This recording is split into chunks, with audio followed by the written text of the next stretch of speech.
सर्वांना, सर्व अधिकारी, मैत्रिणी, सगळे माझे बंधू, सगळे भाऊ, कामगार जरी असले तरी ते माझे भाऊ आहेत आणि त्यांना मी आतापर्यंत कामगार म्हणून कधीच समजलेली नाही. असे माझे अधिकारी आहेत, ज्येष्ठ आहेत, मार्गदर्शक आहेत आणि माझे अधिकारी मॅडम, कार्यकारी अभियंता लोकरे मॅडम कायम मला अप्रिशिएट पर्सनली फोन करून बोलणार आणि कायम सांगणार.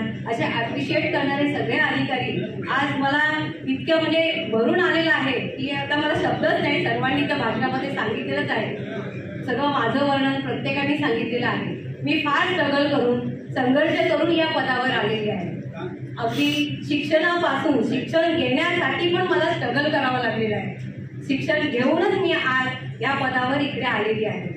आणि या पदावर येताना जे मला मी भावंडांमध्ये सुद्धा मी मोठी 5 बहिणी, मला एकच भाऊ इंजिनियर झाला, त्याचा तो म्हणजे तो पुण्याला शिकायला होता. तर 5 बहिणीची जबाबदारी कोणाकडे? तर आई बाबा, वडील माझे पोस्टमन, आई शिक्षिका. त्यामुळे फार म्हणजे हालाकीची परिस्थिती.